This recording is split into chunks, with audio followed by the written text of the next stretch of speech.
I can help. Luke, 4 kids. I forgot about that. Let's bow to Luke. No, thank you. Or maybe his wife. Wow, 4 boys. How old are they? Am I on? Yeah. All right. We have 8, 7, 5, and 3. So the fact that I'm here. Oh my gosh.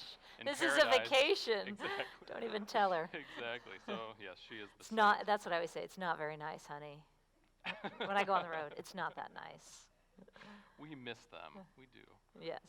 So we obviously heard a long resume and very amazing accomplishments, a lot that you're involved in, but what does that actually look like? So in your own words, kind of what is life like for you, and what is all your involvements, and what's going on right now, kind of what does that translate to?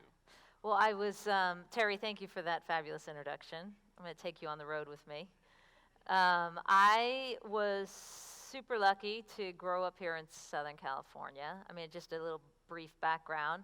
Two of the greatest parents on this planet, Slim Jim and Fruity Judy, as Terry told you, and grew up playing, all different kinds of sports, but eventually soccer is the one I gravitated to the most, and then was able to play soccer at Stanford University.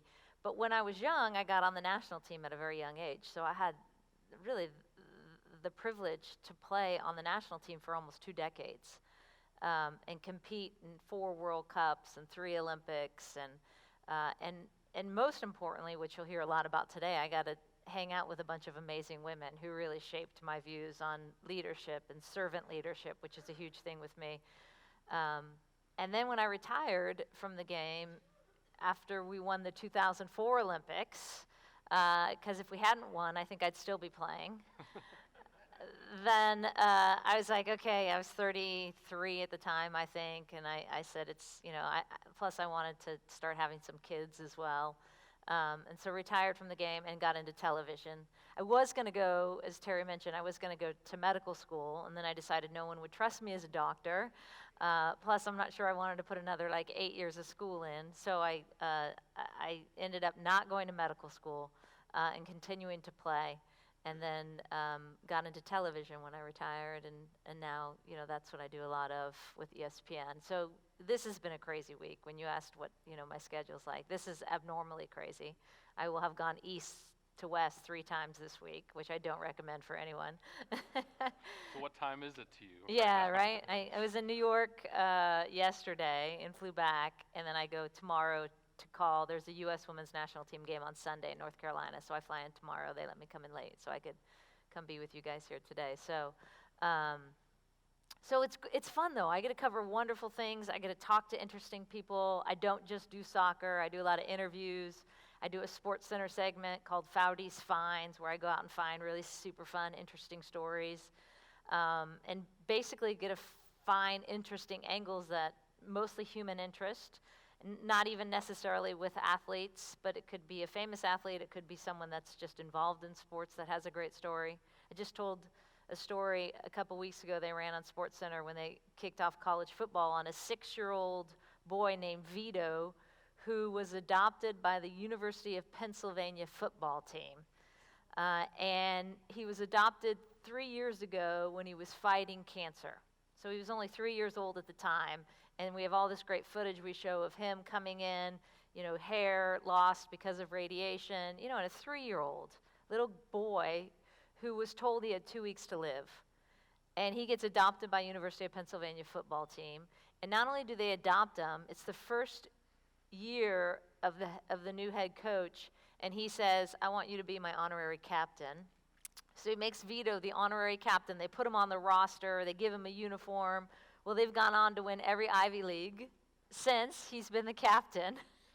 And given 2 weeks to live, the tumor shrunk with the radiation, and now he's a healthy 6-year-old boy who goes to every single University of Pennsylvania football game. And that's the really cool stuff they let me do. I've convinced them, we should be doing more of these stories, right? So that's the neat side of it. Yeah, I mean, stories are so powerful, and the human side of things, and kind exactly. of if you can explore that, and I know that's a big focus of us as we look to the future, is how do we tell stories that kind of can be impactful and that sort of thing. So leadership obviously is a focus of yours. You wrote a book about it, amongst The other very things. important author, if you guys didn't know. At least that's what I tell my kids. I mean, you got to use every trick in the book when it comes to Right. getting kids to listen. Address me as such. Very important author. So kind of what about leadership kind of has given it that focus and that importance for you, such that you choose to talk about it and write about it? I think the biggest thing for me when I was growing up, I always thought of leadership in a very narrow form, right? It was a person in a position of power. It was a president. It was a politician. It was a celebrity, someone with a platform, a 4-star general who sat on a horse with a tall hat and a sword. And that was never me, of course, right? I was just a kid growing up who dreamt big things but never thought that I fit that definition of leadership. And then I realized when I was surrounded by these amazing women on the national team, in large part, they were really a catalyst to this thinking, is that, gosh, I actually think my definition is so wrong, that leadership is much broader than that, that leadership is personal, not positional, that it comes in so many different forms, and if we broaden the definition, not just to young kids and young women and young men, but really even adults, that the power of what you can do personally and what you can achieve by simply caring enough about something and believing in something to be able to raise your hand and say, yes, I want to help, or I want to do that, or I want to get out of my comfort zone. And when you believe in something, you're willing to do that. And what I found is, and which is why we've really formed the Leadership Academies, where we use kind of sports as a vehicle to talk about these things, but the real hook at the end of it is I want them to walk away. Of course, they're going to be able to kick a soccer ball better, I hope, but the most important thing for me is I want them to walk away as better human beings, right, as servant leaders. And making a young kid realize that, yes, you can. You don't have to be the most popular or wear the captain's armband or have a gold medal around your neck. You just have to care enough to raise your hand and say, yes, I'll do it. And that's hard. That's hard for a lot of people. So that has been really, I think my mission in what I do is empowering others. I think that's the greatest form of leadership, is that, and you do that by simple acts of kindness, by simple acts of service. And so when you redefine leadership in those terms, all of a sudden a person goes, I'm the shy kid, I'm the awkward kid, or you can be the shy adult, the awkward adult, or I'm not the CEO of my company, I'm not the president of my company. So what? You can do all these amazing things and go be empowered. And so if I could be that little nudge to get them out of their comfort zone, and that's what the book does, and that's what we do, our Leadership Academies, and that's what I do whenever I try and speak, because it really is an empowering principle when you buy into it. There's a quote they gave us on the national team many years back. It said, "Success isn't a matter of chance, it's a matter of choice." Success isn't a matter of chance, it's a matter of choice. And I've always thought of it, rather than success, I've always thought of it as leadership isn't a matter of chance, it's a matter of choice, right? And when you change that, servant leadership isn't a matter of chance, it's a matter of choice. And you drive that, you get to decide, and that's the really cool thing. What are some of the keys to kind of getting them to buy in your experience? Sharing stories, right? Sharing examples, sharing how this person who maybe didn't think they were in a position to make a big difference in a life has made a big difference. For example, in the book, we share a ton of examples of young women who, with no formal leadership training, no formal leadership degree. They don't have a certificate on their wall that says, I am a leader. It's just them saying, I'm going to go out there. Or even, they don't come from families of influence with a ton of money, which I think is another misconception. Like, I have to be born into this class of leadership. And we share their stories, how it started with, I want to help kids with disabilities because I have a sister with cerebral palsy. Or I want to help and go to the senior center, once a month and help people read because they no longer have their eyesight. And they tell these stories of how, one small idea and thought about servant leadership and them acting on it then led to their school now doing it, and then the community takes it on, or maybe now they've even started a nonprofit where they're raising money, for kids in Africa to play soccer, and they're building fields, which is one student of ours we had, one Leadership Academy girl did that as well. So I think the power of one person starting, and then you hear the ripple effects of that, and then all of a sudden you are empowered to go, well, if she can do it and he can do it, and they have the same background that I have, then I can do it. And that's a super powerful story to hear. Relating in that way and kind of seeing Yeah. it in action. So you were a member and a captain of the U.S.'s most successful soccer team, maybe most skilled soccer team. So as a captain and just as a member of the team, what was your approach to leading in that setting in particular? Oh, that's a good one, Luke. You should do this for a living. I'll consider it. Yes. You have the look for TV. Isn't he cute? So cute. I was like, hello, I Luke. hope my wife's watching.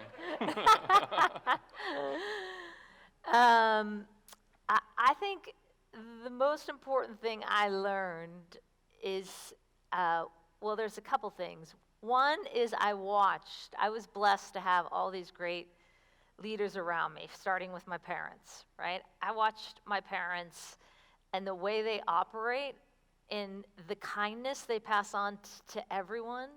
You see a lot of people in life who will be kind to people who can help them, right? But they're not kind to people who maybe can't help them achieve something in life. And I always have been so grateful and so fascinated by the kindness they pass on to the gardeners, the people who come in and do service on their house, anyone on the street, the waiters at the restaurant, the bus boys, the bagger at the grocery store. How's your day? How are you? What are you doing? And just these simple acts of kindness I got to see. And I think that's, again, a great form of leadership we don't talk enough about. Are you kind to people who only help you, or are you kind to everyone in life, as Jesus was, right? And so I think that, is probably my first example. And then I got to watch all these other women on the field and the way that they led. They led Mia Hamm, who you might have heard of. She was a pretty good soccer player. She was the shyest kid on the block. She didn't want any attention, and yet here she is the face and name of soccer, and not just for women, but really of soccer back in the 90s, and knew it was her responsibility to grow the sport, although she didn't want that responsibility because she didn't like the spotlight. She was shy. She didn't ever want to give speeches on stage. And yet one of the most kind, selfless, she was always helping others. She was always thanking others. And I watched that, and that was our superstar, and that's how she was. So, Carla Overbeck, one of the greatest leaders we had on the team, who had this incredible way of, with her voice on the field, leading in a way that didn't tear you down, but you knew, like, Carla wants you to do better, right? We need you, she'd say, in this deep growl. And I'd be like, yes, ma'am, I'm here, let's go. So I watched, and I borrowed, and most importantly, I listened, which is a trait that is, I think, very hard for all of us in this day and age of craziness where everyone feels like they need to have a voice to be relevant. But what I think I realized in the end is that the greatest form of leadership is your form, and that I don't have to try and be Mia. I don't have to try and be Carla, right? I can learn from my parents, but ultimately I can't be Slim Jim and Fruity Judy. And No one can. No one can. You can't replicate that. So I realized, like, I just need to be me, because that's what people want to follow. It's authentic, it's genuine, and I think that's the best form of leadership. And getting people comfortable with look, you don't have to be, we can learn from all these wonderful leaders, but you ultimately need to be just you, because that's what people are going to want to follow, what's genuine. So when I got to a place in my life where I was comfortable with that, and was like, okay, I can do this, is when I think I finally was able to wrap my arms around the potential for leadership. And so for you, what was the authentic form of leadership that made you the right choice for captain then? Kind of, so what leadership qualities kind of would you say are yours and that were effective in that role? One, I have great vocal cords. You don't get to be called loudy, rowdy, foudy unless you have those. So I thank my mom and dad for those. And then two, I think my greatest skill set in life is I can take a huge pressure cooker situation. It's really good for TV as well when you're going live and everything's falling apart around you. And just be like, it's gonna be fine, right? Everything is going wrong, and we're gonna be fine, even if you don't quite believe it at the moment.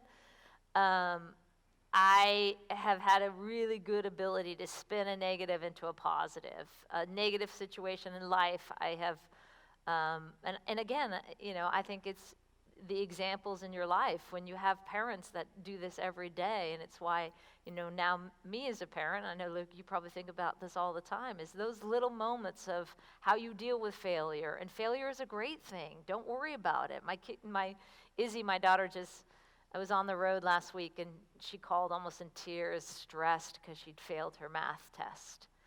And my response to her was, that's all right. All it means is we just have to sit down and work a little harder on your strategy, because you probably didn't have your fraction. They were working on fractions. Fractions, by the way, are not easy. I've been going over fractions again.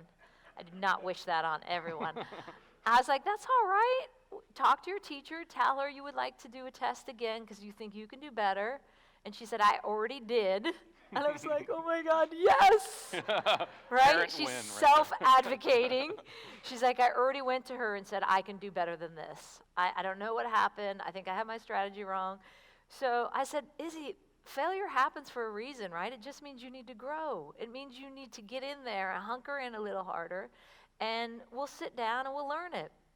So we spent the whole week doing fractions, and she called on Friday of last week when she took the test, and I was on the road again, and she was like, Mom, I got an A! And I was like, yes! But now she knows not to fear failure, which is a huge win for everyone. So I think just, passing on those little messages and understanding that we all play a role in that, in whatever lives we're touching, at work, in our families, on a daily basis, we have the ability to pass on that message. And it doesn't require you to be a president or a politician or a person in a position of power. And that's the really cool thing, I think, when people understand the power of those type of messages to others. I heard recently somebody say you shouldn't be worried about your kids picking up everything that you're saying. You should be worried about the fact that they're watching everything you're doing and the message that can send, not just to a parent setting, but also, I'm sure, any situation where you're interacting with people. So we talked a little bit about choosing to matter, and it's a choice, not chance. What are some of the primary obstacles to people either embracing leadership or actually being leaders, in your opinion? Good question. I think probably the primary obstacle is believing they can, right? I think now we've worked with over 3,000 girls over the last 12 years with our Leadership Academy. And the constant feedback I get, and again, I don't just think this is for young women, for young men, I think it's for adults as well, is them saying, I finally had that transformational moment where I said, this epiphany of, aha, I can do that. Because again, I think when you realize that leadership isn't about changing the world overnight, right? It's not about signing a peace treaty or doing this revolution It's about simple acts of servant leadership. And when you break it down to that really tangible, realistic form, then it doesn't become so overwhelming. And I know, especially with women, I think we're really good.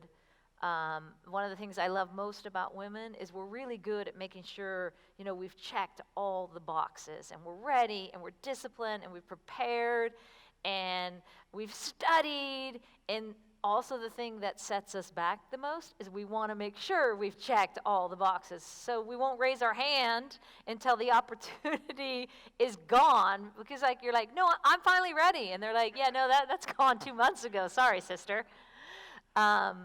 So I think it's one of the things I speak to women a lot about is it's okay. You're never going to be able to check all the boxes. Raise your hand. You'll be fine.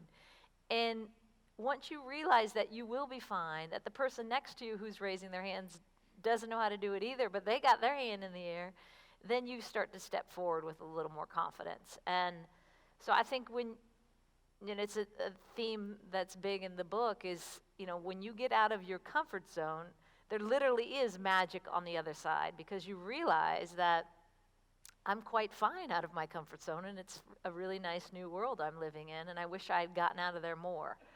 And so to constantly remind people and give them the nudge that, yeah, this feeling is normal, feeling like you can't do it, right? And then when you realize, and it's funny, you talk to people who get out of their comfort zone a lot, and they say, I actually love it, because that feeling of uncertainty and those butterflies, all of a sudden when I teach them to fly in formation and I'm successful on the other side, it's this great achievement. And so I think empowering them to understand they can get out is probably the biggest barrier.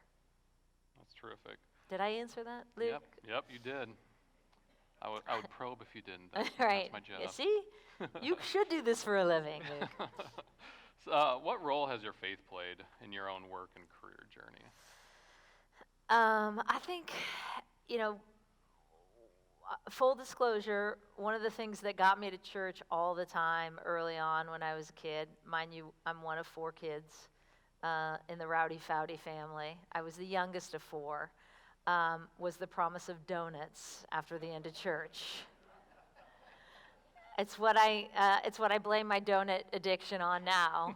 But I think the greatest foundation I had growing up was through my faith, through church, through Catholicism, and my parents, that everyone matters, right? And to treat people with kindness, and to go out and live it every day. I think that's a hard thing, right? It's one thing to do it on Sundays, and it's one thing to talk about it. But what I love about what you're doing, when I hear it from my parents all the time, and I hear a lot about CIC from mom and dad, because they're both so heavily involved. I mean, it brings dad to tears all the time when he talks about it.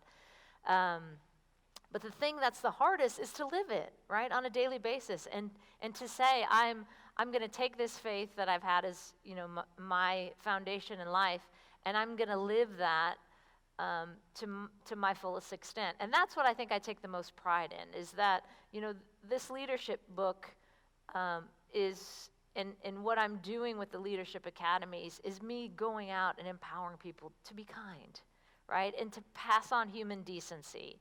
And I think it's all the things we strive for.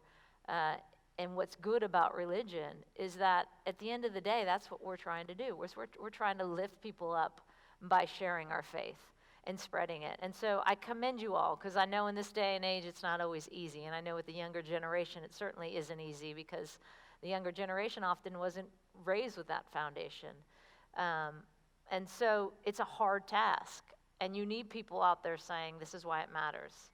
And so to see Luke and to see you all in here doing it on a daily basis, I applaud you for it. And it's something I strive to do every day, is just to live it, which is not always so easy. Does your faith help you do that more consistently, would you say? Absolutely. And I think it's the faith that when things aren't going well and things are bad, that you turn to and say it's going to be fine, right? I'm going to get through this, and I'm blessed with a wonderful family and a wonderful extended family, of course, through work and through friends, and I have a wonderful support group around me, and I think, but you go to faith in the dark moments of wondering if it's going to be okay, or if you're going to be successful in whatever endeavor you're taking on. And so, and I thank Mom and Dad for giving me that base in my life, because it really is something that, with all of our kids, and maybe we don't go to church every Sunday. Hopefully a lightning bolt doesn't strike me right now. But the fact that I feel like we've done a really good job of living life in a way that God would be super proud of is most important to us. I think going back to that authenticity, it's so key, where it's walking the walk, and that's kind of the key thing that people are picking up on. And so in a work environment, kind of like, what have you seen the impact of your example and kind of the way you live your life on those around you? That's a good question. Well, again, I think we live our life in silos sometimes too often. Like, this is my work silo, and this is, my faith silo, and this is my sports world, and not realizing how much those actually overlap each other. And so I've really tried to make it consistent where, when I'm at work, it's not a different me. It's an authentic me, right? And it's, to the point of, I'm super conscious about, and especially in television, where you get a lot of people in television who, as I was talking about earlier, only want to associate with people who will help them, right? So they won't say hello to the guy who's doing your audio, or your camera guy, and so I'm constantly thinking, when I walk into a room, I go, to the person who's serving us coffee, to the audio guy, to the sound guy, to the camera guy. Thank you for making today possible. At the end of a show, you have all these people that work on a show, and I go inside the production truck. Thank you for your help today, because without those people, you don't exist and do what you can do. And so, and in a small way, I think, by modeling that behavior, you're then saying, this is how we all should act, right? And so that's how I try and bring it to work, is I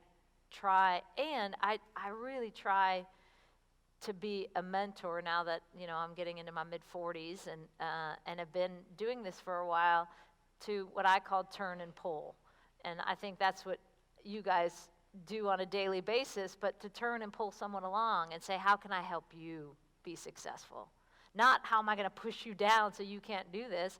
And especially with women in television, we don't have a lot of women in sports television, so I'm constantly, come to a game, come shadow what I'm doing, come hang out for the day with me in Bristol, Connecticut at ESPN.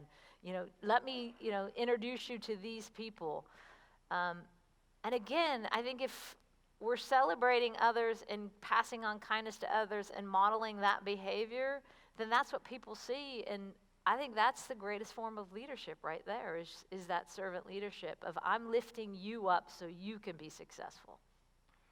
So speaking of stories, are there any one or two stories in particular that come to mind where your faith and kind of living it in the way you were just describing was especially challenged, or kind of something came to a head where you had to make a difficult kind of decision? So when I went to the fine institution of Stanford University, which I think Terry mentioned earlier, and I decided to do pre-med at Stanford. Why? I'm not sure. And my mom was a nurse at the time, and I said, she said, "Are you sure you want to do medicine?" And I was like, "Yes." So pre-med at Stanford, while playing a sport there, is not an easy combination. But I did pre-med, and then I, was convinced I wanted to go on to medical school. So I took my MCATs, and I got accepted into Stanford Medical School as well, right? And then, thank you. And then I realized, like, I'm not sure I want to be a doctor. Like, this is a scary path I have to now go on. If I go on to medical school, that's hundreds of thousands of dollars in loans. And at the end of that road, what if I get there and go, well, this isn't that great? And I'm a really extroverted person that loves to be social. And, being a doctor, bless, any of you in the room who are in the medical profession, but with, being a doctor, you're either going clinical, right, or you're going research. So you're either with patients or you're in a lab a lot.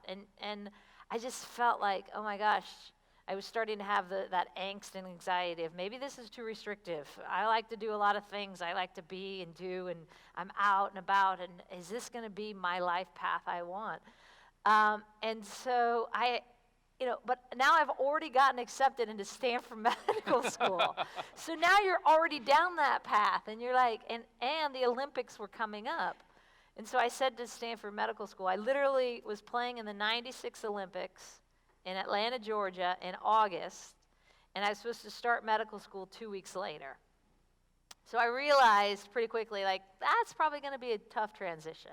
So I said to Stanford Medical School, and I also realized I was starting to have doubts, is it okay if I defer a year and push it back a year to start because of the Olympics? No problem. You can start a year later. Well, that year then bought me time to talk to about 1 million doctors. And I asked every single doctor, what would you do? And the sad response was, our team doctor on the U.S. team goes, Julie, I live on he's a Southerner. Julie, I live on the 14th green at this beautiful golf course. I haven't golfed one damn day in the last 14 years. I would say, if this is your life calling, do it, otherwise run. I was like, Dr. Adams, that is not a great endorsement.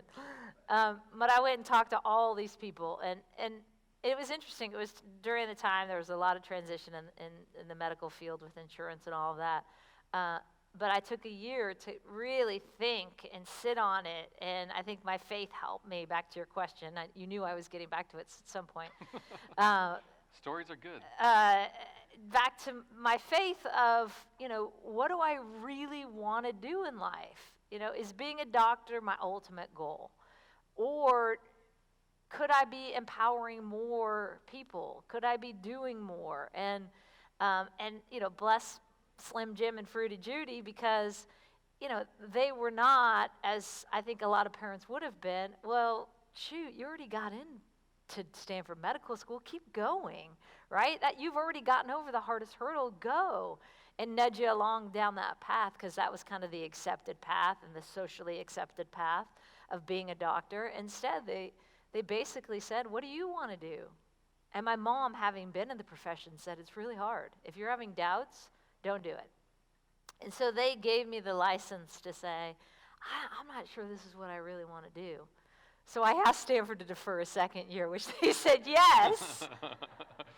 Spent another year thinking about it, kept playing soccer, and then ultimately called on my faith and just thought, what is it that is my calling in life? And I don't think this is it. And so I think that was probably one of the biggest crossroads in my life, because think about it. I could be Dr. Foudy, and I'm sure I would have been very happy with it, but I wouldn't have gone on to play in another World Cup in 1999, which we won here in the United States. That's the one where Brandy takes her shirt off. And yeah, I wouldn't have gone on to play in another, 2 Olympics, and so my life would have been very different, but I'm sure it would have been fulfilled. But I just feel like, I think that was a critical fork where my faith played a huge role. That's huge, because we're called to align our careers to God's mission, but what that isn't always. You could be serving people through being a doctor, which is good, but you can also be impacting lives and influencing them through other means, and you've certainly had the opportunities to do that as well. Any other just interesting stories? Any other fun interactions or anything else that would just be? I would just say the one thing, the one thing that I think about. A lot of people say, "What do you miss the most?" About those days playing, And I think they expect I'm going to say, oh, this Olympics or winning this World Cup or this moment. And I say, the thing I miss the most is this camaraderie of amazing human beings that were, yes, great athletes, but ultimately who were driven by a greater purpose. I mean, we always knew like winning was great and we wanted to win Olympics and win medals, but the neat thing, and which is why they literally probably had to kick us off the team at the end, because we didn't want to leave, is it was this group of people who understood there was a larger purpose. That it was about inspiring a next generation of young girls and young boys to believe that women could play sports or that they could be leaders and that they could be servant leaders. And so we took our job as role models, the famous Charles Barkley quote where, I don't need to be your role model. I'm not here for. We didn't subscribe to that philosophy. We subscribed to, we're here for a purpose. We're here to inspire people in a different way, not just athletically, but to be greater than what they think they can be. And so to be surrounded by women who got that on a daily basis and really understood the bigger picture was that message, right? Sports are wonderful, but the bigger picture of sports is that we're going to go on and hopefully be inspirational in other ways and not just be better athletes, but better human beings that serve.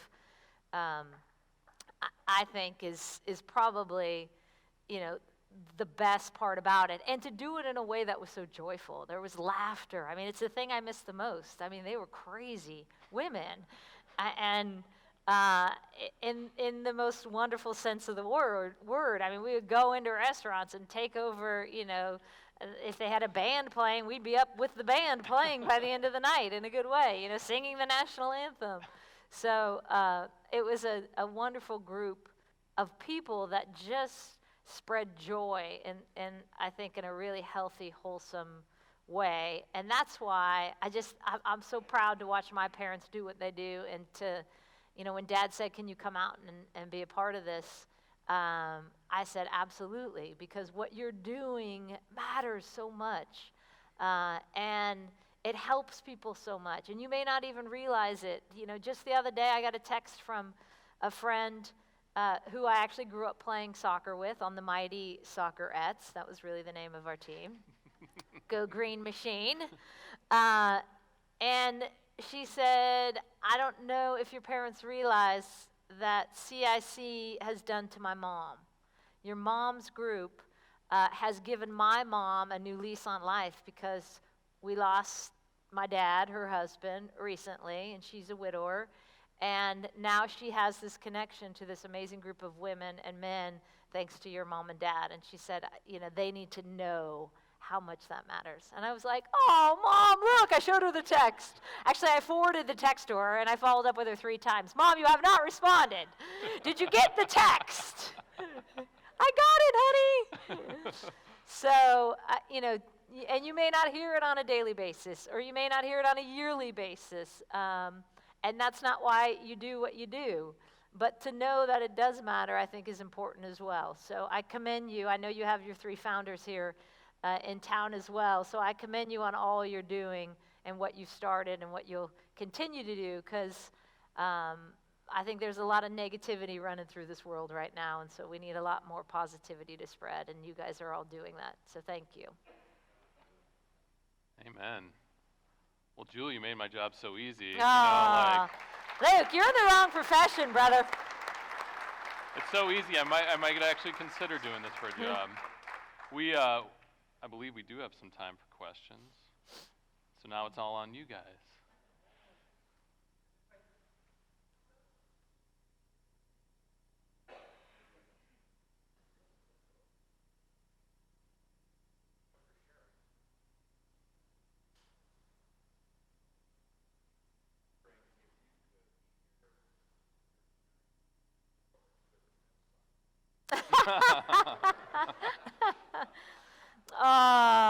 I was so gutted for them. I don't know how close you guys follow soccer, but our men's team had a game last week where, maybe it was 2 weeks ago now, they were down in Trinidad, playing Trinidad and Tobago, and they thought maybe just tie Yeah, I think if they tie, they would have gotten through on a playoff spot. They had to just tie the game um, to make it into the World Cup in Russia next year. And even if they lost, all these other scenarios had to happen and unravel for them not to make it. So the chances of them making it were like 93%. Well, they ended up losing the game, and all the other scenarios happened, sadly. And so all of a sudden, the men, for the first time in 30 years, over 30 years, are not going to the World Cup. And I literally, in my kitchen with my kids and husband, we sat there and watched it, and I was just gutted because those guys are. So anyway, so that was a sad time for the men's team. So the women will have to win it next. We'll have to make up for it.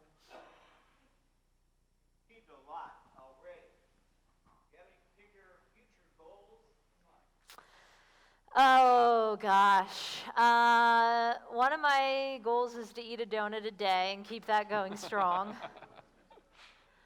I think, one day I'd love to, in even a more meaningful way, do more on leadership, and more on servant leadership, and more on empowering others. I mean, I feel, and I get to touch on that a lot with the book and with the leadership academies, but my real job is spent on the road a lot with ESPN and covering events, which is fabulous, and I get to tell great stories, but I'd love to do that on a more consistent basis eventually. I feel like I also get a ton out of it when I feel like other people understand the message and get the message and are empowered by that. So, and in what form that takes, I don't know. Hopefully a form that keeps me home more. So yeah, and that was the one thing about when the men didn't qualify for the World Cup. The first thing my kids turned to me and said, "Does that mean you don't have to travel?" And I was like, "Oh, yeah." Judy, thank you so much for what you do for the community you grew up in. She participates in her camp every year, Mission Viejo. Mm-hmm. She also goes to community events and volunteers her time to sign autographs. Also, I know your mom and dad are real proud of you, but besides that, your book review at the local library, the Mission Viejo Library, thank you for doing all that you're giving back to your community. Oh, thank you. It's important. And easy to do. Yes, sir. Judy, you talked something about failure teaches. And I admire your work in leadership.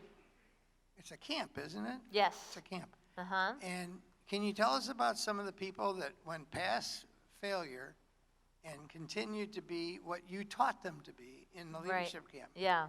I'll give you a couple amazing examples from the book, actually, that we use. The book came about because ESPN had a high school website back in the day, probably like 5 years ago, called ESPN Rise. And every 2 weeks, I used to write for it, and it was always on leadership and team building.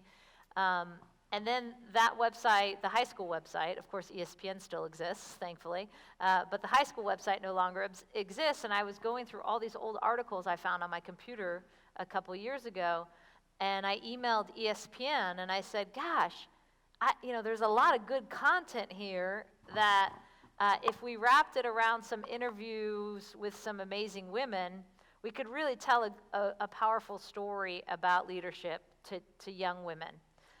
Because I don't feel like we have enough good books out there that do that. And they immediately, Disney owns ESPN, they immediately said, let's take this to Disney Publishing. Disney does need more books like this for young women. So we took the book to Disney Publishing and basically said, we'd love to do an uplifting book on young women that, isn't just princesses and princes and isn't all just sparkly and the world is perfect. And they said, yes, we need more of that, thankfully. And that's how the book was launched. So then we went out and found all these amazing women in the book, and that are incredible stories of, that exact thing, of that failure isn't something to fear. It can actually be your best friend. I mean, to the point of and some lesser known names, Amy Liss is a dear friend of mine with cerebral palsy, who was born with cerebral palsy. She was born a twin. Her twin is a fully functioning, able-bodied adult, and ever since she was born, Amy hasn't been able to walk. She can't feed herself. She has no independent functions of her arms and legs, and she's been in a wheelchair. And yet, Amy is the most positive, spiritual, uplifting human being I have ever met, who has every right to say, I just want to get out of this wheelchair and walk, or be able to feed myself, or bathe myself. And she doesn't. She just is this incredible individual that chooses positivity and chooses to, above her bed, she has on her ceiling, it says, I live each day with an attitude of gratitude. And that's, and so whether it's something that's happened in your life, or a failure that's happened in your life, or just a physical disability, there are examples, and so many out there, of people who say, gosh, if that hadn't happened, I wouldn't be the person I am today. And I'm going to choose to take that, which could have been a negative, and turn it into a positive. And I gravitate towards people like that. And I love when you hear stories like that. And so as much as I can, I want to share those stories. John suggested to me that we might mention that Judy and I were talking last week, and we said, we should probably have some of Julie's books available in case people are interested. We ordered 24, just 24, and they're signed by Julie, and they're available in the back. And they're also available on Amazon and other websites as well. But there's some books in the back signed by Julie. They're $15, which is our cost. So let us know. We'll be in the back afterwards at the break. One other note on the book, and I loved it so much because I'm a magazine reader, not a book reader. I get bored easily. But the book is so interesting in even how it's formatted and everything. Yeah, it's very colorful. And so it's it's visually and aesthetically very interesting, even on each page, and certain things are blown out, which certainly works for me, and I'm sure younger people as well. But then even just the authenticity and relatability with which it's so it's inspiring with some of these amazing stories like you alluded to, but also it's just so relatable, where it's okay, you're not there yet, but it's we're humans here, and it's not easy, and we're all struggling with the same thing. So I just thought it was terrific. I think it's a good reminder too, right, of even the most famous, which is why I didn't want just famous people in the book, right? I have a lot of people that are just anonymous, but everyone goes through it, famous or not, and hearing how they got through those moments of failure, or those moments of fear, or lack of confidence, is, I think, so important to hear. Julie, thank you. Kind of a two-part question. Sports has obviously been a big avenue for you. Are your kids in sports?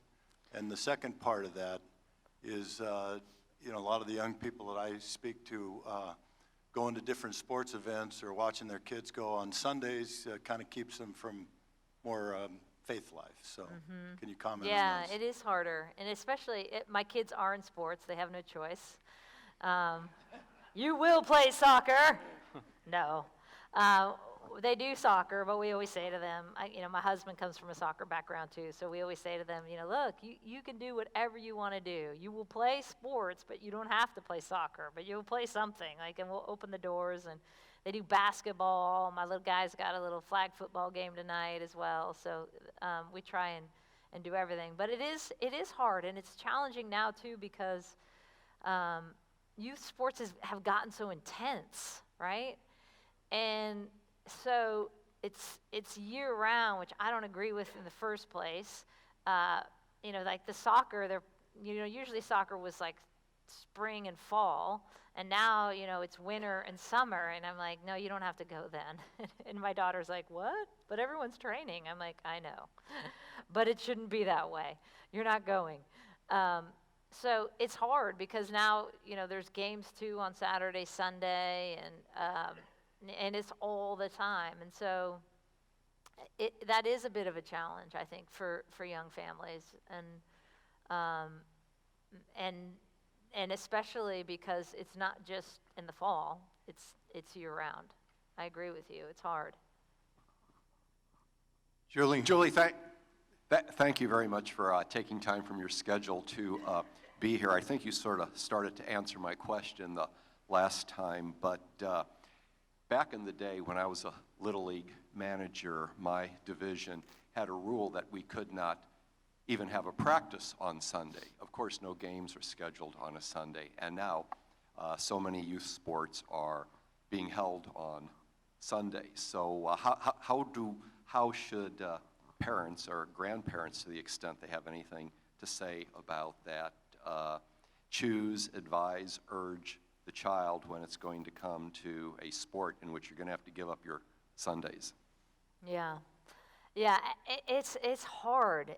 I would say a big thing is Saturday night services as well. I mean, that's asking the churches a lot, but you see a lot of services in our area that you can go on Saturday night as well. So it's not just a Sunday morning adventure or even a Sunday evening service. But really, I think it probably is a directive from the league itself to say this is what matters and this is important to us. And for those who want to go on Sunday, we want to honor that and give them that opportunity. I mean, we've seen it in the Mormon faith a lot in my area where they do kind of a block of that Sunday morning sports for them. So I think you have to almost tackle it from a league directive and say, like Little League did, this matters to us, and for people of faith that want the right to do this, we're going to honor that. And I think you lose a lot of that today, for sure.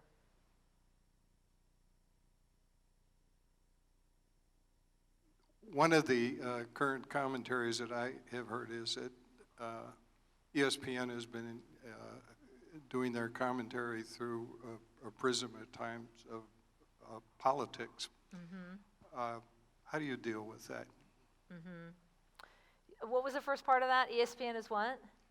ESPN has been taking a kind of political bent on some of their commentary. Right. Yeah. Well, how I approach it is I try hard not to engage in that. And in fact, we are told not to engage in that. And as journalists, you're not supposed to take a political side to begin with. I mean, there's a lot of emotional, heated rhetoric happening on both sides. And so it's hard as a human being, I get, to not engage in that conversation. But ultimately, my employer is ESPN, and they do not want it to be political. You hear it from, weekly emails we get from the top down that we are not a political news organization, right?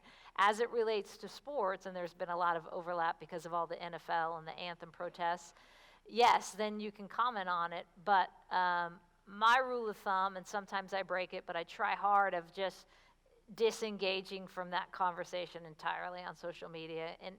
And what I've realized is, and as hard as it may be, it doesn't help, right? It just amplifies something that's already, I think, spinning out of control. And so, if anything, the only thing I ever talk about is getting back to, the themes we talked about today. Like, let's be decent to each other. Let's talk about human decency and kindness and that behavior rather than some of the nastiness you see, because it gets nasty. And that it just makes me so sad because it goes to a place that we should never get to on social media. You talked about your difficult decision in not going to med school. But I'm wondering, have you been faced with the difficult challenge of having to sacrifice your personal principles to be a celebrity? I thank you for calling me a celebrity. I don't think I am a celebrity. My bodyguards are outside. That's Jim Foudy.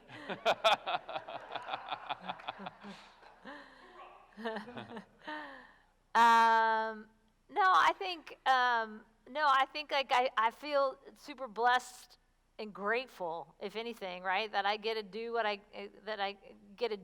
I'm doing, and I get to cover what I'm covering, and I'm at Olympics and I'm at World Cups, and maybe when I have my Oprah Winfrey style talk show one day, my principles will be sacrificed. But no, I feel really blessed that I'm able to talk and meet interesting people and do great work that and that I have a company in ESPN. When I say, look, I don't just want to cover superstar male athletes. I'd rather tell human interest stories about Vito, the 6-year-old with cancer.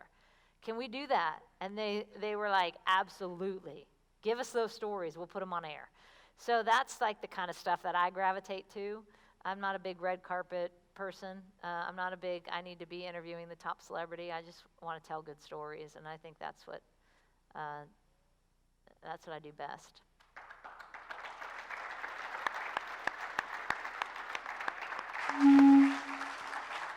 Oh, Julie, Foudy, Luke Cahill, thank you so much. This is Luke! great. It was great. Luke! Give it up, brother. It was great. Well, let me hide my mic.